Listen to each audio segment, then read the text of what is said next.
মানুষকে সৃষ্টি করার পর মানুষ কয়েকটি মামলার সম্মুখীন হয়, কয়েকটি ধাপ ওনাকে অতিক্রম করতে হয়। প্রথম ধাপ হচ্ছে ওনাকে জন্মগ্রহণ করে পৃথিবীতে আসতে হয়, আবার মৃত্যুর মাধ্যমে কবরে যেতে হয়, কবর থেকে আবার হাসরের ময়দান, হাসরের ময়দান থেকে আবার মিজানের পাল্লা, মিজানের পাল্লা থেকে আবার ফুলসিরাত, ফুলসিরাত পার হলে এরপর স্থায়ী জায়গায় যেতে হয়। স্থায়ী জায়গা মানে হয় জান্নাত স্থায়ী অথবা জাহান্নাম স্থায়ী। এই জায়গাগুলো ওনাকে মোকাবেলা করতে হয়। আমার নবী বলতেছেন, তোমরা এই এতগুলো স্তর পার হয়ে জান্নাতে যে যাবে, ওই জান্নাতে বসবাস করার জন্য কিছু উপার্জন ব্যবস্থা করো। আমাদের দেশের মধ্যে যদি মামলা চলে, সেই মামলা যদি কোর্টে দেওয়া হয়, ওই কোর্টের মধ্যে যদি জয়ী হয়ে আসতে হয়, অবশ্যই শক্ত ডকুমেন্ট লাগবে। ডকুমেন্ট ছাড়া, কোন দলিল ছাড়া যদি কোর্টের মধ্যে হাজারো মাথা মারে, হাকিম সাহেব তখন ওনার পক্ষে রায় দিবে না।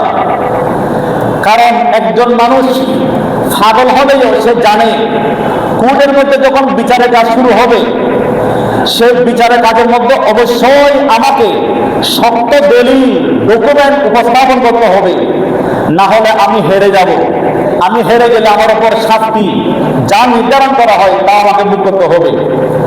আমার নবী বলছেন, তোমাদের জন্য মৃত্যু এটা একটা কোর্ট। মৃত্যু থেকে হাসরের ময়দানে যাবে, কবর থেকে ওইটা আরেকটা কোর্ট। এক একটা কোর্ট তোমাদেরকে অতিক্রম করার জন্য শক্ত ডকুমেন্ট লাগবে। যখন আমরা 100% নিশ্চিত আমাদেরকে কবরে যেতে হবে, সুতরাং খবরে গিয়ে খবরের মধ্যে যে সওয়াল জবাবগুলো করা হয়, সে প্রশ্নের উত্তর দেওয়ার জন্য শক্ত দলিল, শক্ত ডকুমেন্ট যেগুলো দরকার, সেগুলো আমাদেরকে দুনিয়াতে থাকা অবস্থায় কালেকশন করতে হবে। না হয় আমরা সেখানে যাব, ঠিক আমরা ওখানে শান্তিতে থাকতে পারবো না। মুমিন যারা কবরে যায়, তারা কবরে যাওয়ার পর ভয় পায় না। হযরত বাইজিদ বুস্তামি রহমতুল্লাহি আলাইহি যখন ইন্তেকাল করেছেন, যখন দাফন করা হয়েছে, দাফনের কয়েকদিন পর ওনার একজন স্বপ্নের মধ্যে দেখতেছেন ওনার পীরে মুর্শিদ হযরত বাইজিদ বুস্তামিকে। ওনাকে জিজ্ঞেস করলেন, হুজুর আপনাকে দাফন করা হয়েছে, কবরের মধ্যে আপনার সাথে মুনকার নাকিরের আচরণ কেমন ছিল? তখন বাইজিদ বুস্তামি বলতেছেন, দুইজন ফেরেশতা এসে জিজ্ঞেস করলেন, তোমার রবকে? মান রব্বুকা ওয়া মা দীনুকা ওয়া মা কুনতা তাকুলু ফি হাক্কি হাযা রাজুল। আমাকে তিনটা প্রশ্ন করেছেন। তখন বাইজিদ বুস্তামি বলতেছেন, আমি ওনার প্রশ্নের উত্তর দিই নাই, আমি তাদেরকে পাল্টা প্রশ্ন করলাম।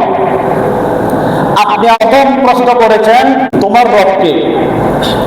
আমি যদি বলি আমার রব আল্লাহ, আর আল্লাহ যদি বলে আমি আমার বান্দা নন, তাহলে আমি উত্তর দিয়ে লাভ কি?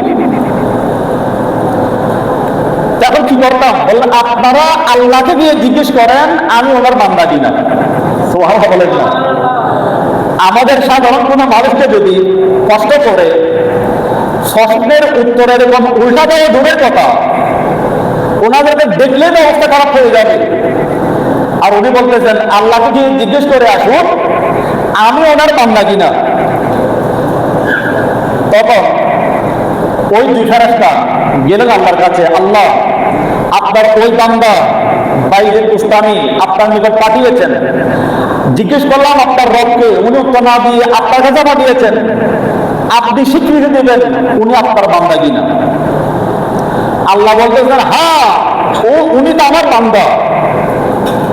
এই কথা নিয়ে আবার কবরে আসলেন, বাইজিদ বুস্তামিকে বললেন, আল্লাহ পাক বলেছেন আপনি ওনার বান্দা। তো উনি বলতেছেন আল্লাহ যখন আমাকে ওনার বান্দা হিসাবে স্বীকৃতি দিয়েছেন, এখানে আমার আর কোনো উত্তর দেওয়ার দরকার নাই। উনি তো নিজে সার্টিফিকেট দিয়ে দিয়েছেন আমি তার বান্দা, আর কোনো উত্তর দেব না। যেখানে আল্লাহ আমাকে ওনার বান্দা হিসাবে গ্রহণ করেছেন, আল্লাহ ওনার বান্দাকে কখনো জাহান্নামে দেবে না। আল্লাহ পাক নিজে সার্টিফিকেট দিয়েছেন আমার বান্দা যারা ওয়াফাতের বান্দা, তাদের জন্য আমি জান্নাত সৃষ্টি করেছি। আর যারা আমার বান্দার লিস্ট থেকে কাটা পড়েছে দুনিয়াবি ক্ষেত্রে বান্দা, কিন্তু যারা আল্লাহর ইবাদত থেকে বঞ্চিত তারা আল্লাহর বান্দা নন।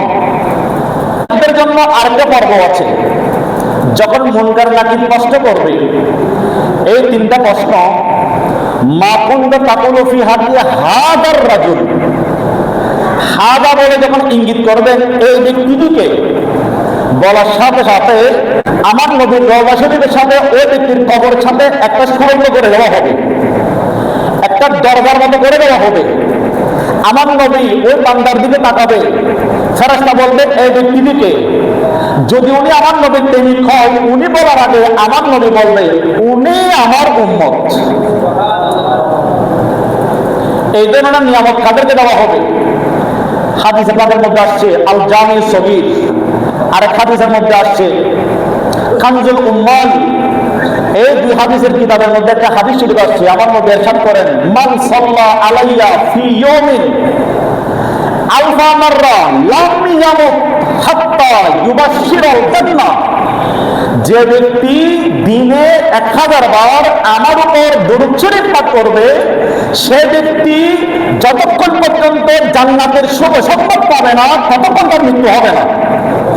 আরেক হাদিসের মধ্যে আসছে মান সাল্লা আলাইয়া ফি ইয়াউমিন আলফা মাররা, যে ব্যক্তি আমার উপর 1000 বার দিনে দরুদ শরীফ পাঠ করবে লাম ইয়ামুত হাত্তা ইয়ারা মাকআদাহু মিনাল জান্নাহ, যতক্ষণ পর্যন্ত সে জান্নাতের কোন জায়গায় বসবাস করবে তার জায়গাটা দেখে নিশ্চিত হবে না ততক্ষণ তার মৃত্যু হবে না।